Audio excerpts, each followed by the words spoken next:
We've been looking for you, son. You helped my brother a long time ago.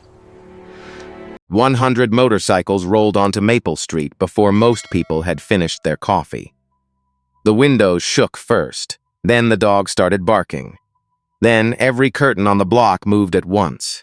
Chrome flashed under the pale morning sun, black leather jackets, crimson patches, heavy boots, engines growling low enough to rattle the bones in your chest. It looked like trouble. It sounded like a warning. And standing at the end of that street, on a cracked driveway outside a small blue house, was 18-year-old Caleb Miller. His hoodie was faded. His sneakers were split at the seams. His hands hung at his sides, but they were shaking. He had no idea why they had come.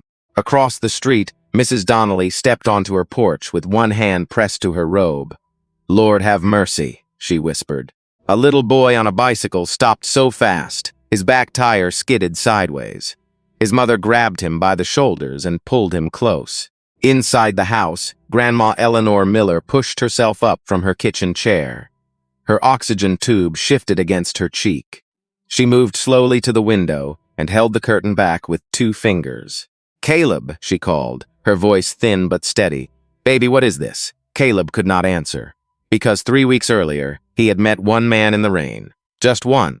An old biker with a flat tire on Route 12. A stranger with a silver beard, hard eyes, and a voice rough enough to scrape paint off a wall. Caleb had been late for work that day. He had $10 left to his name. $10 he could not afford to lose. $10 that was supposed to help him crawl 1 inch closer to a dream. Most people in Redville had already decided was too big for him. But the old man had been stranded. The sky had been turning black, and nobody else had stopped. So Caleb stopped. He knelt in gravel until his knees bled.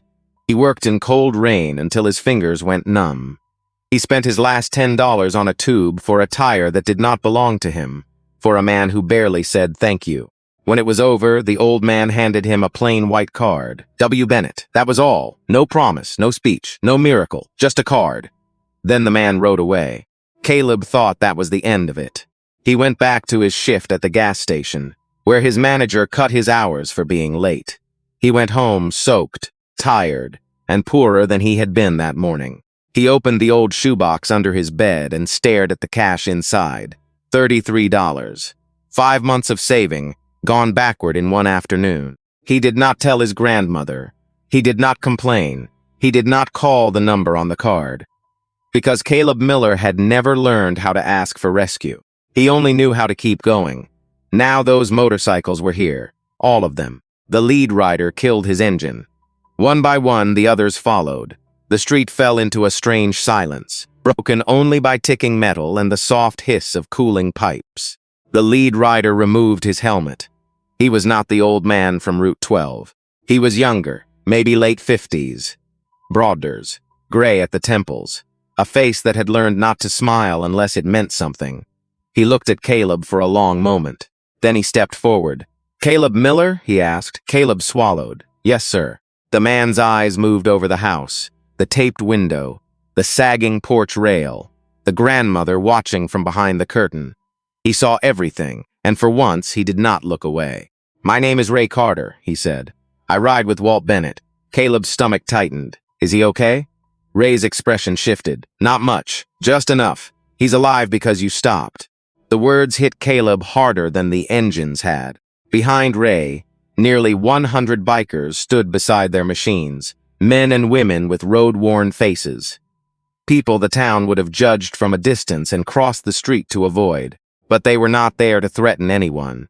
They were there with toolboxes, with lumber, with folded blueprints, with a heavy steel cabinet strapped to the back of a pickup truck. Caleb saw his name stenciled on the side. C. Miller. His breath caught.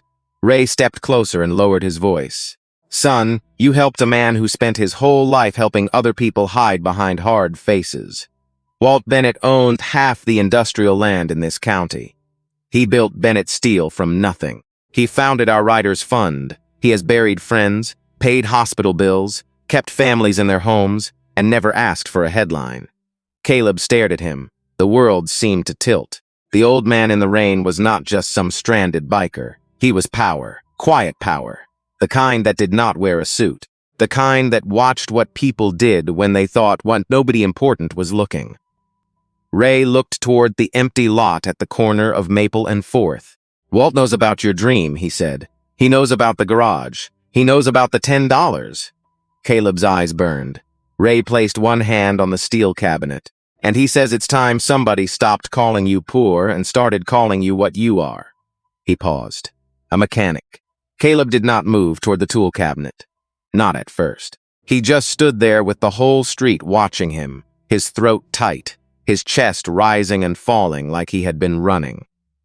The name on the steel door looked too clean, too official, too much like it belonged to someone else. C. Miller. He had written that name on school papers, on gas station timesheets, on repair notes in the margins of old manuals. But he had never seen it on anything built to last. Ray Carter saw the look on his face. He did not rush him. The older man leaned one hand against the cabinet and waited, because roadmen understood silence better than speeches. Behind him, the riders stood still.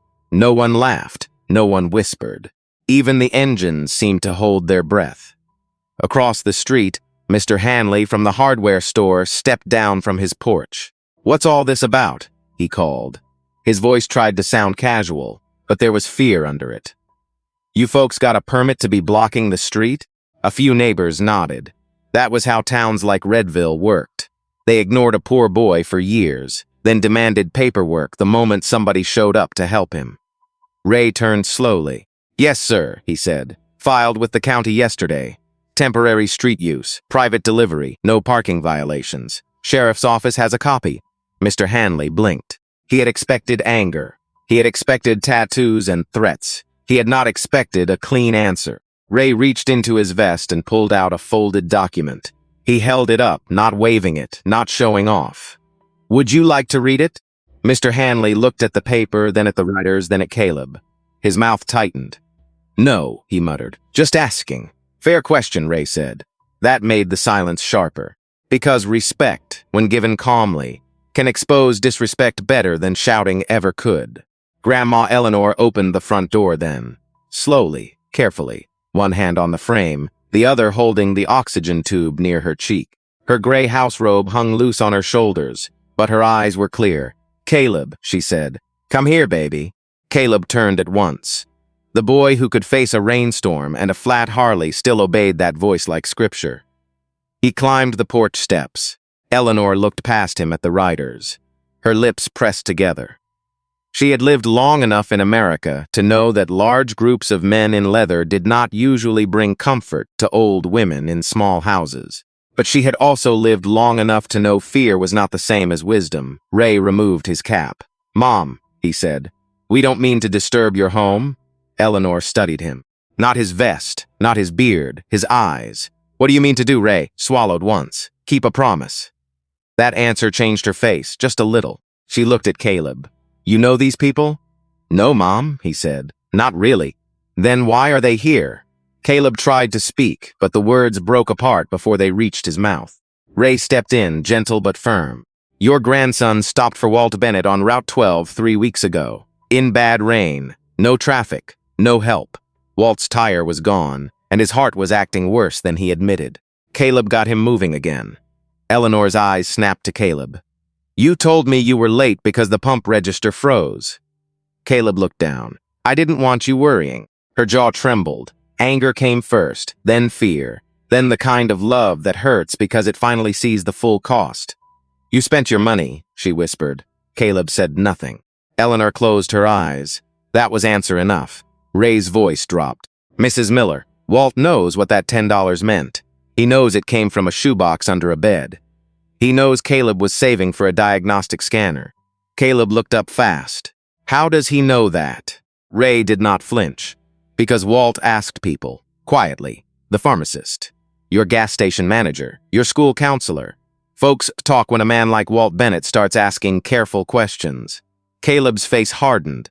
"So he investigated me?" "Yes," Ray said. The honesty landed cold. Caleb stepped back. "That's not right." "No," Ray said. "Not if it was done to use you, but it was done to understand you." Caleb stared at him. Ray took a breath and looked toward the empty lot down the street. Walt has money. But money without understanding can do damage. He didn't want to hand you charity. He wanted to know what you were already carrying. The wind moved through the maple trees. Somewhere behind the riders, a chain clinked against a trailer hitch. Eleanor reached for Caleb's hand. Her fingers were thin, cool, stronger than they looked. "Baby," she said softly, "let the man finish." Ray nodded once, grateful. Then he reached into the truck and pulled out a rolled set of blueprints. He walked to the hood of Caleb's old Chevy and spread them flat.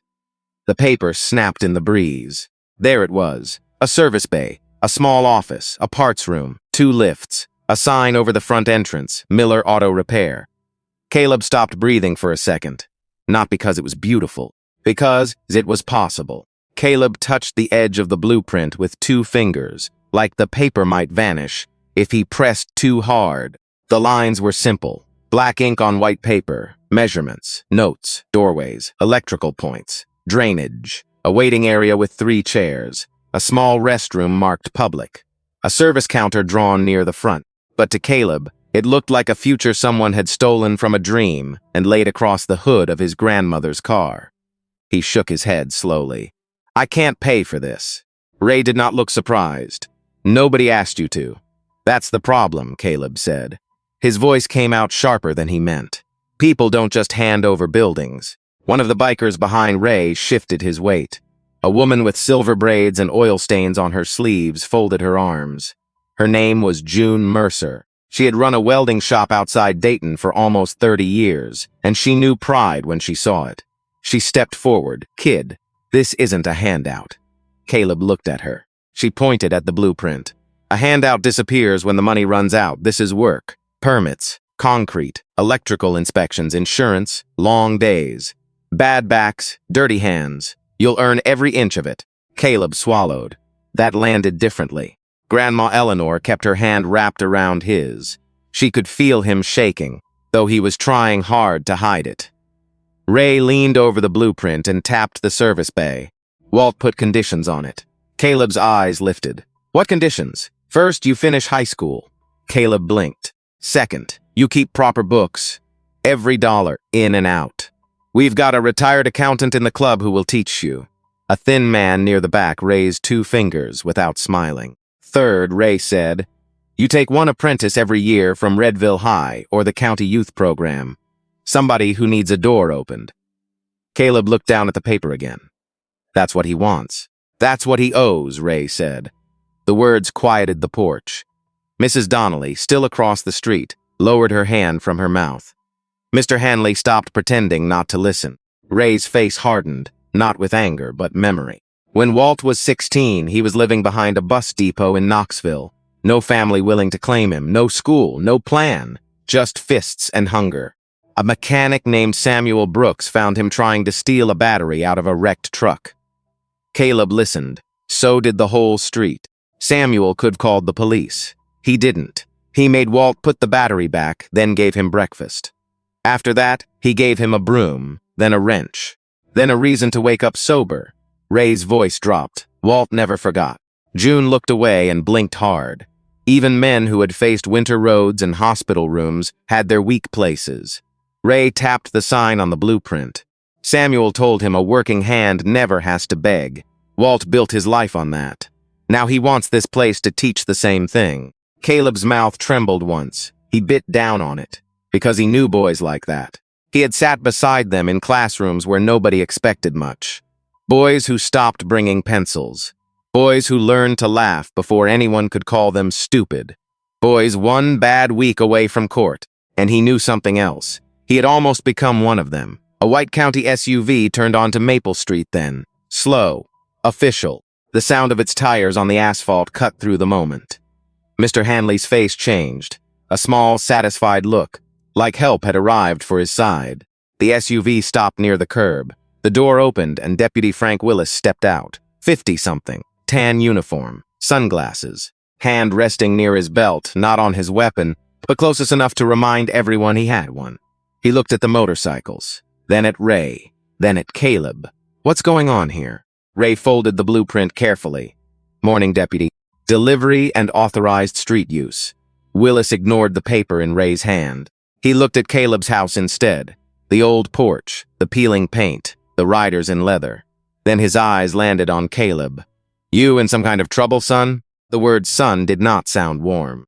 Caleb felt heat rise in his face. All his life, grown men like Willis had spoken to him like trouble was something already written under his skin. "No, sir," Caleb said. Willis took off his sunglasses. "You sure? Because folks are calling in saying there's a gang presence on this block." A few riders stiffened. Ray lifted one hand without turning around. "Stay calm." Grandma Eleanor stepped down one porch step. "Deputy Willis," she said, "nobody here has threatened anybody." Willis gave her a quick nod. The kind people give old women when they do not intend to listen. "I'm just asking questions." Ray held out the permit.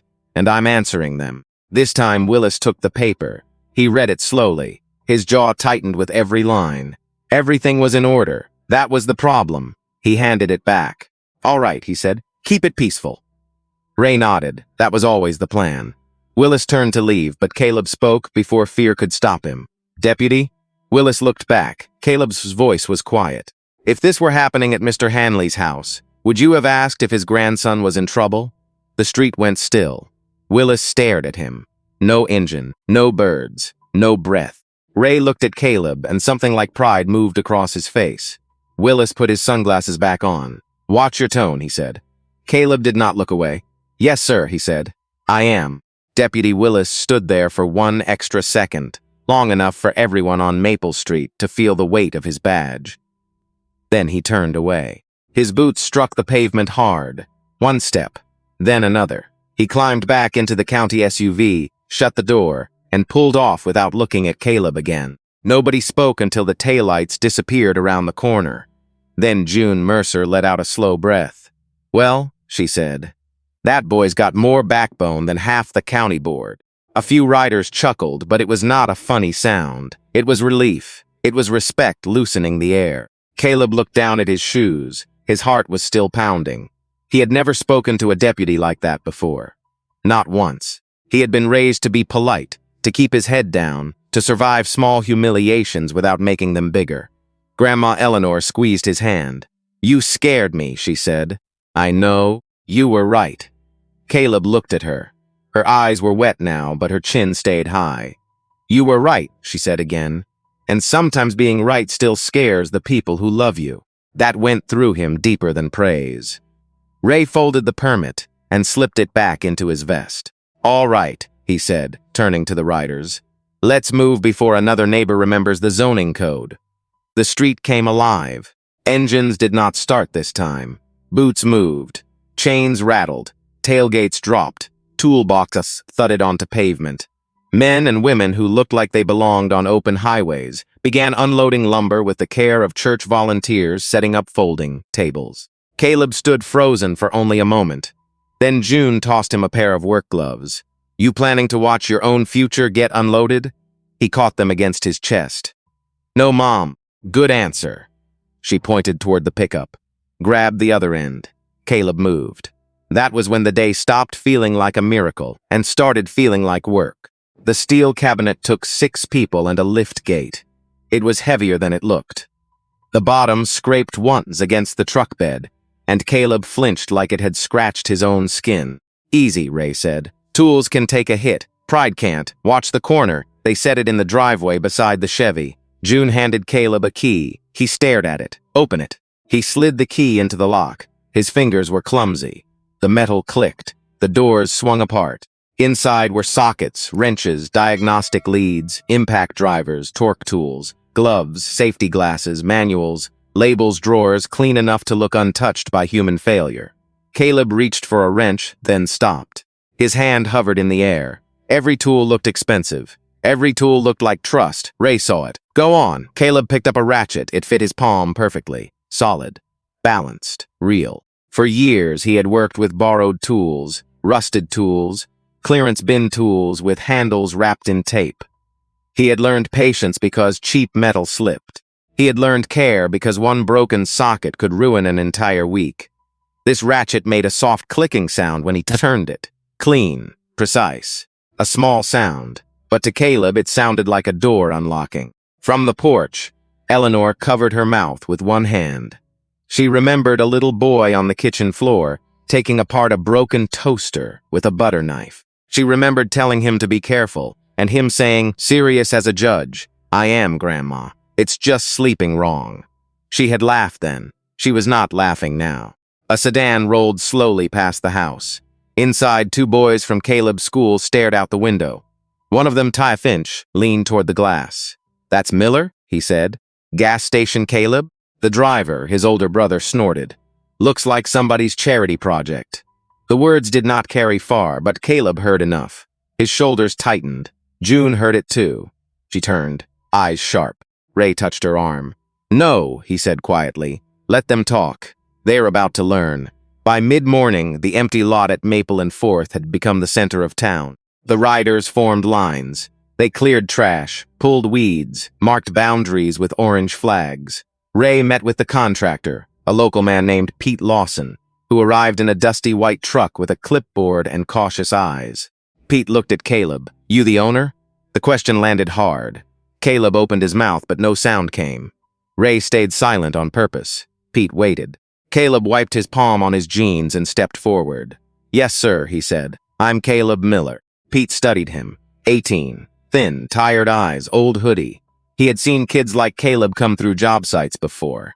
Most people talked over them. Pete did not. He held out the clipboard. "Then I need your signature before we break ground." Caleb took the pen. For a second, the whole lot seemed to narrow to that one blank line. C. Miller. This time, the name did not look like a dream. It looked like authority. And when Caleb signed it, every biker on that lot stopped working for just a breath. Not to clap, not to cheer, to witness.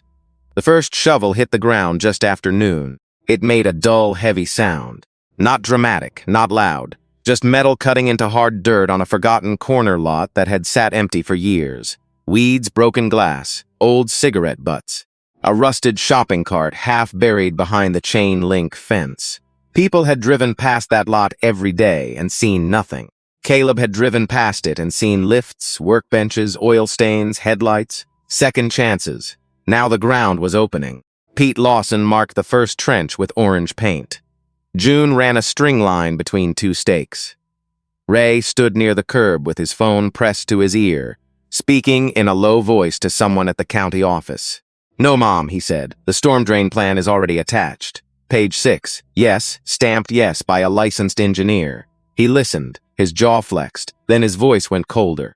"I understand you don't usually see an applicant this young, but the law does not say a business owner must have gray hair." Caleb heard that. So did Pete. Pete looked up from his clipboard and gave Caleb a small nod, as if to say, "Welcome to the part nobody puts on the blueprint." Owning something meant more than dreaming about it. It meant people would test whether you had the right to stand beside it. By 2 in the afternoon, half the town had found a reason to pass Maple and 4th. A woman slowed her minivan so long the driver behind her honked. 2 retired men from the diner stood across the street with coffee cups, pretending to discuss the weather. A group of teenagers watched from the sidewalk, laughing too loud. Tyler Finch was among them. He wore a varsity jacket even though football season had ended. He had always treated Caleb like background noise. The quiet kid who smelled faintly of gasoline after evening shifts. The kid who drove a car older than most teachers. Tyler cupped his hands around his mouth. "Hey, Miller, you hiring yet? I can sweep floors for you." His friends laughed. Caleb kept digging. The shovel bit earth. Again. Tyler stepped closer. "Come on, man. Don't act all important now. Yesterday you were selling lottery tickets to my uncle." Caleb's hands tightened on the handle. June stopped measuring. Ray lowered his phone. The lot went thin and sharp. Pete watched Caleb. He could have stepped in. Ray could have shut the boy down with one sentence. June looked ready to do worse than that. But this was Caleb's ground now. Caleb planted the shovel in the dirt and turned. His face was flushed from work. Sweat had darkened the neck of his hoodie. There was soil on his cheek. He looked tired, young, and very still. "You need a job, Tyler?" The laughter cut off. Tyler blinked. "What?" Caleb pointed toward the brush pile. "We're clearing trash until 5. Gloves are in the truck. $15 an hour. Cash today." If you work hard, Pete might need part-time labor next week. Tyler's friends stared at him. The joke had changed shape. Tyler scoffed. I'm not working for you. Caleb nodded once. Then don't ask to sweep. A quiet sound moved through the riders. Not laughter, approval. Tyler's face reddened. He looked at his friends, waiting for them to rescue him. They looked away. That was the thing about cruelty. It felt strong in a crowd until someone answered it with calm. Tyler spat near the curb and walked off. Caleb picked up the shovel again. His hands were shaking now, but he kept working. Ray came beside him. You handled that better than I would have. Caleb kept his eyes on the trench. I wanted to say something worse. Most grown men do. Caleb gave half a breath that might have been a laugh. Then Ray's phone buzzed. He looked at the screen and the softness left at his face. Walt's here. Caleb turned. At the far end of the block, a black pickup rolled slowly toward the lot. Not flashy, not new. Clean but old enough to have earned its scratches. It stopped near the curb. For a moment, nobody moved. Then the passenger door opened. Walt Bennett stepped down carefully. He looked smaller than Caleb remembered. On Route 12, in the rain, Walt had seemed carved from iron. Now in the daylight, Caleb saw the truth the leather vest had hidden. The slight tremor in his left hand, the grayness under his eyes, the way he paused before each step as if his body charged him for every movement. Ray moved toward him fast. Walt raised one hand. I can walk. Ray stopped. Respect meant knowing when not to help. Walt crossed the dirt lot slowly, boots sinking slightly in the soft ground. The riders parted without being asked. Caleb stood with the shovel in his hand, suddenly unable to breathe right. Walt stopped in front of him. Neither of them spoke. The old man looked at the trench, the stakes, the blueprint table, the tool cabinet. Then he looked at Caleb. You signed? Caleb nodded. Yes, sir. Walt's mouth moved like he might smile, but pain interrupted it. Good, Caleb swallowed. Why didn't you just tell me who you were? Walt's eyes held his. Because if I told you I had money, your help would have been kindness mixed with calculation. Caleb flinched. Walt's voice softened. I needed to know what you would do for a man who could give you nothing. The words settled over the lot, heavy, uncomfortable. True. Caleb looked down at the dirt on his boots. And what did you find out? Walt stepped closer, close enough that only Caleb and Ray could hear the strain in his breathing. I found out you were richer than most men I know. Walt did not stay standing for long. Ray saw it first, the tiny shift in Walt's knees. The way his left hand pressed against his ribs. The old man tried to hide it, but pain has a rhythm, and Ray had known him too many years not to hear it. Chair, Ray said. I'm fine, Walt muttered. No, you're stubborn, June said. That's different. A folding chair appeared beside the blueprint table before Walt could argue. He looked at it like it had insulted him. Then his breathing caught, just once, and he sat down. No one made a thing of it. That was kindness, too. Caleb stood a few feet away, still holding the shovel. He had wanted to ask a dozen questions. About the land. About the money. About why a man like Walt Bennett cared what happened to a kid who fixed cars behind a gas station. But seeing Walt sit down changed the questions. Are you sick? Caleb asked. Ray looked away. June's jaw tightened. Walt stared at the dirt between his boots. Everybody's sick of something. That's not an answer. Walt lifted his eyes. There was a spark there. Tired but alive. No, he said. It's not. A pickup rumbled past the lot, slow enough for the driver to stare. The town kept watching. It always did. But inside the orange stakes, something private had begun. Walt reached into the inside pocket of his vest and pulled out an old photograph. The edges were soft. The color had faded. In it, a young white boy stood beside an older black man in front of a small repair shop. The boy's hair was long and wild. His face was bruised. His eyes were angry at the whole world. The older man had one hand on the boy's shoulder. This was me, Walt said.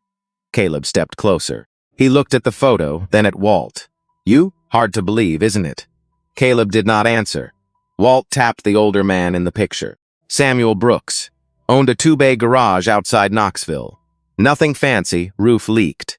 Coffee tasted like burnt pennies. But men came there when they had nowhere else to go. His thumb stayed on the photo. I tried to steal from him. Caleb looked up. A battery, Walt said. I was 16, hungry. Mean. Thought the world owed me something because it had taken plenty. Samuel caught me with both hands under the hood.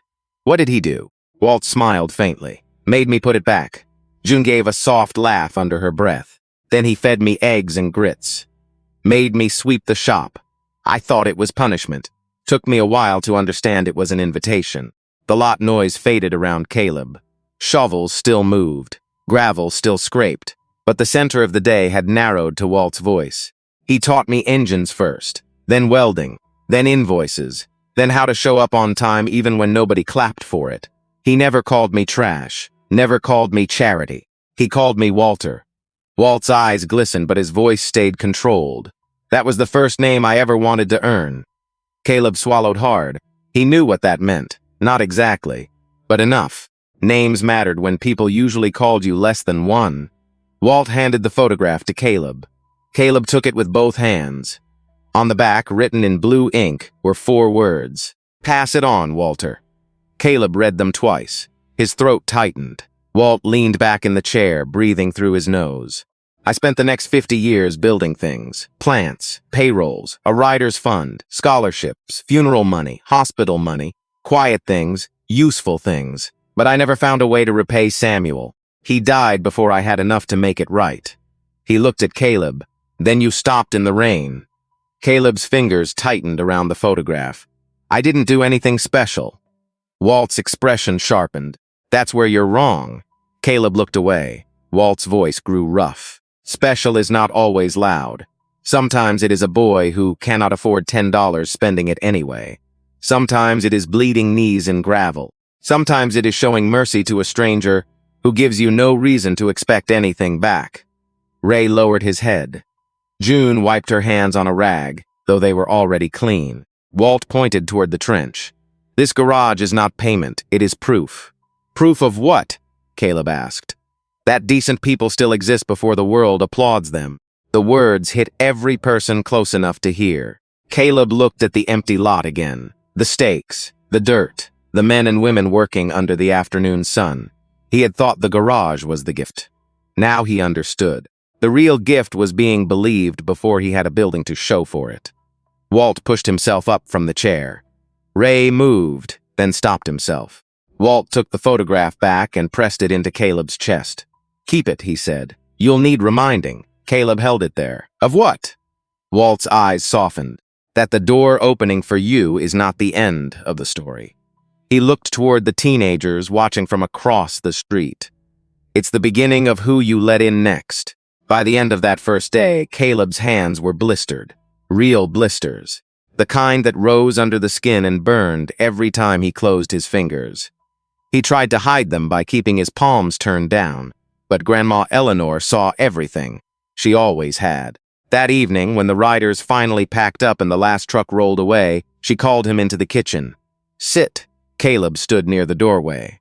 "Grandma, I'm fine." Caleb Thomas Miller. He sat. The kitchen was small and warm. A pot of soup simmered on the stove. The oxygen machine hummed in the bedroom down the hall. Outside, the last light of evening slid across the cracked driveway, where the tool cabinet now stood under a tarp. Eleanor took his hands. She turned them over. Her face tightened. "You worked like you were trying to prove you deserved it." Caleb looked away. "Maybe I was." She went to the sink, wet a clean cloth, and came back slowly. Her knees hurt. He could see it in the way she braced one hand on the counter. Still, she stood over him and cleaned the dirt from his palms, like he was 6 years old again. "Listen to me," she said. "A blessing does not become honest because you bleed for it." Caleb frowned. She dabbed the cloth over a blister. He winced. "You hear me?" "Yes, Mom. You can work hard without punishing yourself." The words landed soft, but they stayed. For most of his life, Caleb had confused exhaustion with worth. If he was not tired, he felt guilty. If he received help, he looked for the hidden bill. Poverty had taught him that nothing arrived clean. Everything came with a cost. Everything had to be earned twice. Eleanor wrapped his palms with gauze from the bathroom cabinet. Then she sat across from him. "There's something I need to tell you." Caleb looked up. Her eyes moved to the refrigerator. The old crayon drawing of the garage still hung there, yellowed, curled, fading around the edges. When you drew that, she said, I kept it because I thought it was sweet. Then your mama died. Then your daddy left for good. Then the bills got bigger. And every year I looked at that picture and felt ashamed. Caleb went still. Ashamed? She nodded. Because I could feed you. I could love you. I could keep this house clean. But I could not open that door for you. His chest hurt. Grandma, no. Yes, she said, gentle but firm. Let an old woman tell the truth without you trying to rescue her from it. He closed his mouth. Her fingers traced the edge of the table. When those men came today, I was scared. Then I was proud. Then I was angry at myself for being scared. But mostly, baby, I was relieved. Her voice broke on that word. Relieved. Caleb had never heard her sound like that. Not weak. Released. Because maybe, she whispered, maybe I don't have to carry your whole future by myself anymore. Caleb stood too fast. The chair scraped the floor. He went around the table and wrapped his arms around her shoulders. Eleanor held him with both hands, careful of his bandages, careful of his heart. For a while, neither of them spoke. Outside, a car slowed in front of the house, then stopped. Caleb lifted his head. Headlights cut across the kitchen wall. A door opened, then another. Grandma Eleanor wiped her face with the heel of her hand. Were you expecting somebody? No. Caleb walked to the front room and pulled the curtain back. A dark sedan sat at the curb. Two men stepped out. One wore a navy suit. The other carried a leather folder. Not bikers, not contractors, not neighbors. The man in the suit looked at Caleb's house with the blank expression of someone already judging it. Caleb opened the door before they could knock. Can I help you? The suited man gave him a business card.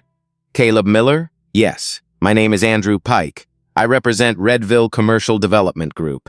The name meant nothing to Caleb, but Eleanor came up behind him and whispered, That's the company that tried to buy the corner lot last year. Andrew smiled, thin and polished.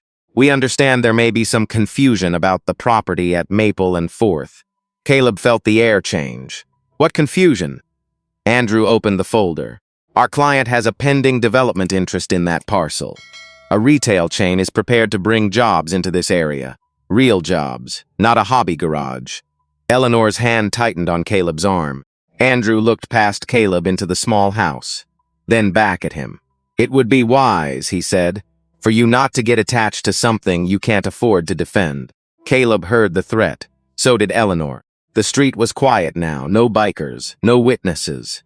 Just a poor boy, an old woman, and two men who thought power only wore suits. Caleb looked down at the business card. Then he looked back up. His voice was calm. You should call Walt Bennett. Andrew's smile twitched. We know Mr. Bennett. Caleb stepped onto the porch. Then you should already know he doesn't scare easy. Andrew's eyes cooled. And you do? Caleb held his gaze. Behind him, Eleanor stood straighter. No, Caleb said, not anymore. Andrew Pike did not answer right away. He stood at the bottom of the porch steps, his leather folder tucked under one arm, his polished shoes planted on cracked concrete. The porch light flickered above Caleb's head. Somewhere down the block, a dog barked once and went quiet. Andrew looked at Caleb the way men like him looked at young people who had not learned when to lower their eyes. Then he smiled, not kindly. Confidence is expensive, Andrew said. Be careful spending what you don't have. Caleb felt Grandma Eleanor behind him. He could hear the faint pull of her breath through the oxygen tube. Slow, thin, controlled. The second man, the one who had not spoken yet, shifted near the sedan. He was younger, maybe early 30s. His suit fit well, but his face did not. He looked uncomfortable in it. He kept glancing at Eleanor, then away. Caleb noticed. Andrew opened his folder and pulled out a document. This is a notice of intent, he said. Our client is prepared to challenge the transfer and development use of that parcel. We believe there may be restrictions attached to the property that prohibit automotive repair operations. Caleb reached for the paper. Andrew held it back for half a second, just long enough to remind him who thought he was in charge. Then he handed it over. Caleb looked at the page. Legal words, dense paragraphs, conditional objections, proposed injunction. It might as well have been written in another language. Andrew saw his confusion. There it is, he said softly. That look, this is why children should not play business. Eleanor stepped forward, My grandson is not playing. Andrew's eyes moved to her oxygen tube. Mom, with respect, this conversation is about commercial law. With respect, Eleanor said, you came to my porch after dark to frighten a boy. Don't dress that up like law. The younger man looked down. Andrew's smile faded. Caleb's hands were shaking again, but this time he did not hide them. He folded the notice once and held it at his side. I'll have someone review it. Andrew gave a quiet laugh. Someone? Caleb looked him in the eye. Yes. Mr. Miller, attorneys cost money, court cost money, delays cost money, development stops when disputes begin. You understand that? Caleb did. That was the point. They did not need to win. They just needed to make the fight too expensive for him to survive. Andrew stepped closer. One signature can solve this tonight. Walk away now, and our client may be willing to compensate you for your inconvenience. He pulled another paper from the folder. A check was clipped to the front. Caleb saw the amount, $10,000. For 1 second, the porch tilted under him. $10,000 was not a number in Caleb's life. It was insulin, furnace repairs, groceries, a working car, a new mattress for Eleanor. It was months of breathing room for people who had been holding their breath for years. Andrew saw it hit. His voice softened into something almost gentle. Take care of your grandmother. Let grown people handle the corner lot. That was the cruelest part. He made surrender sound like love. Eleanor's hand found Caleb's back. She did not push him. She did not speak. She only stood there, letting him feel that he was not alone. Caleb stared at the check. Then he thought of Walt sitting in that folding chair, hiding pain badly. He thought of Samuel Brooks in the old photograph. He thought of the words on the back. Pass it on, Walter. He thought of Tyler Finch laughing from the sidewalk, of boys who needed a place to learn how to be useful before the world taught them how to be angry. Caleb looked up. No. Andrew blinked. The younger man looked at Caleb for the first time like he was seeing him clearly. Andrew's jaw tightened. No? No, Caleb said again. Stronger now. You're not buying my future for less than the price of a used truck. Andrew's face hardened. You have no idea what you're inviting. A low rumble answered him. Not thunder, engines. One motorcycle turned onto Maple Street, then another, then a pickup. Then Ray Carter's truck rolled into view, headlights cutting through the dark. June Mercer sat in the passenger seat. Behind them came Walt's black pickup, slow and steady. Andrew turned. For the first time that night, his confidence moved backward. Ray stepped out before his truck door fully settled. He did not raise his voice. He did not have to.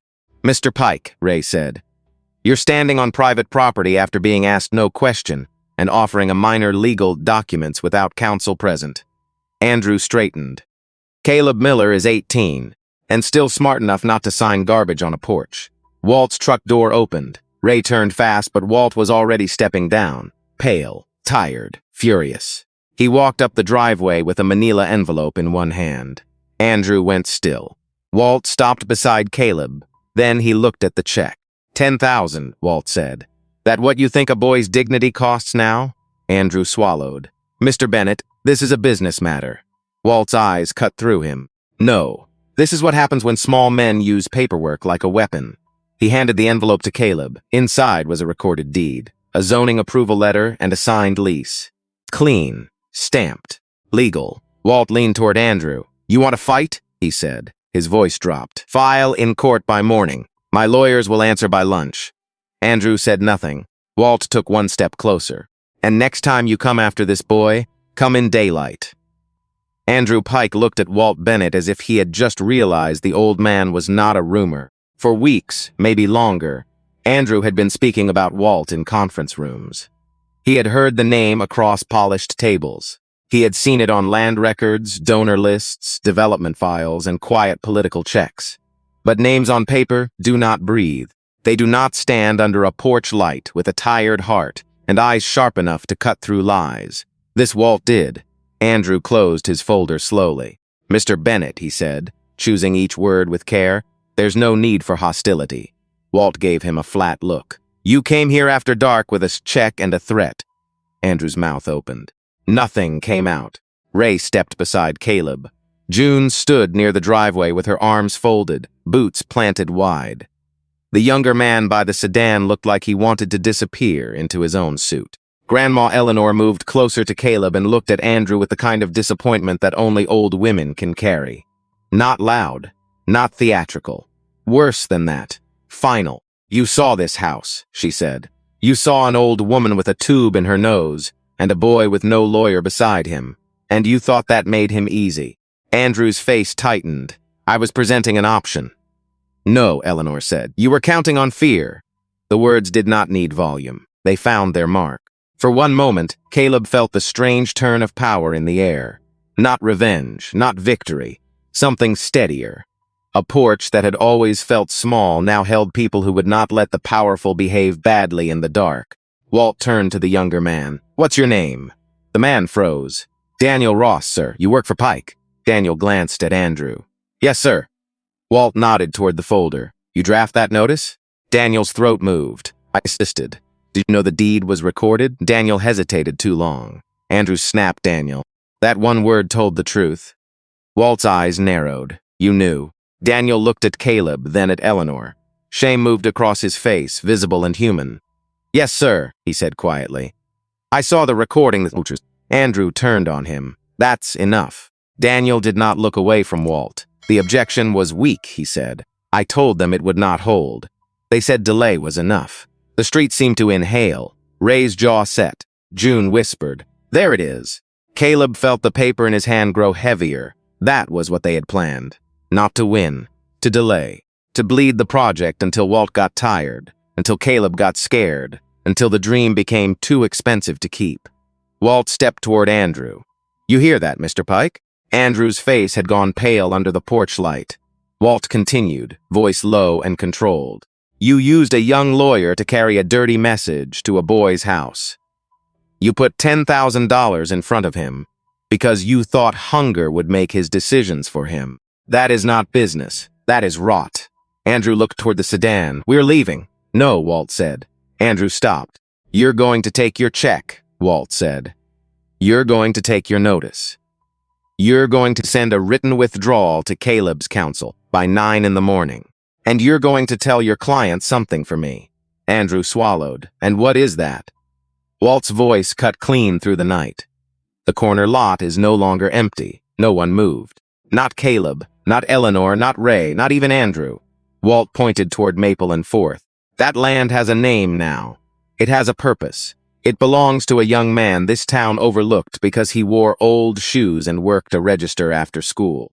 And if your client wants to test that in court, I will make sure every hearing, every filing, every attempt to bury him in paper becomes public record." Andrew's eyes flickered. There it was. Fear, not of violence, of exposure. The kind powerful men hate most. Ray opened his phone and tapped the screen. "Just so we're clear," he said. "I've got the county permit, the deed, the lease, and Mr. Ross's statement noted. We can do this quietly, or we can do it where folks read about it over breakfast." Daniel looked down. Andrew slid the check back into the folder. His hands were not steady now. "This is not over," he said. Walt gave the smallest nod. "For you, maybe." Then he turned slightly toward Caleb. "For him, it's just starting." Andrew walked to the sedan without another word. Daniel followed, then stopped at the curb. He turned back. "Mr. Miller," he said. Caleb looked at him. Daniel's voice was low. "I'm sorry." Andrew snapped from the driver's side. "Get in the car." Daniel did. But his apology stayed on the porch after the sedan pulled away. The headlights disappeared. The night settled again. Caleb looked down at the envelope Walt had given him. His hands shook, but not from fear this time. Walt leaned close, breathing hard. "You see what they did?" Caleb nodded. "They wanted me to feel small." Walt's face softened. "No, son. They wanted you to forget you were not alone." Caleb looked at Eleanor. Ray, June, that dark street. The empty lot waiting in the distance. For the first time, he understood that a garage could be more than a place to fix cars. It could be a line in the dirt, a place where dignity refused to move. By sunrise, the story had already changed shape. Not because Andrew Pike went public. He did not. Men like Andrew preferred quiet rooms and private pressure. The change came from Maple Street itself, from curtains, from porches, from neighbors who had watched a boy stand on his own front steps and refused to sell the future for fear money. By 8 in the morning, Linda Harper from the diner pulled up with coffee, biscuits, and a look that dared anyone to ask why. She set the trays on the hood of Pete Lawson's truck. "People working this hard need feeding," she said. June Mercer lifted a biscuit and nodded toward Caleb. "You hear that, boss?" Caleb almost turned to see who she meant. Then he realized she meant him, boss. The word still felt too big, but it no longer felt impossible. By 9, Mr. Hanley from the hardware store came walking across the street with a box of nails under one arm and a coil of extension cord over his shoulder. His face was stiff. His pride was worse. He stopped near Caleb. "I had some extra supplies," he muttered. Caleb looked at him for a second. He remembered the questions, the suspicion. The way Mr. Hanley had watched the bikers like trouble had a dress code. Still, Caleb took the box. "Thank you, sir." Mr. Hanley nodded once, then looked away. That was not an apology, but it was a start. Work moved fast after that. Not easy. Fast. Concrete forms went in. The first inspection passed. The county office that had delayed one permit suddenly found no issue with the next. Ray said nothing about it, but everyone knew Walt's lawyers had made a few morning calls. Power has a sound. Sometimes it is not an engine. Sometimes it is a phone ringing on the right desk. Weeks became months. The corner lot changed one board at a time. Walls rose where weeds had been.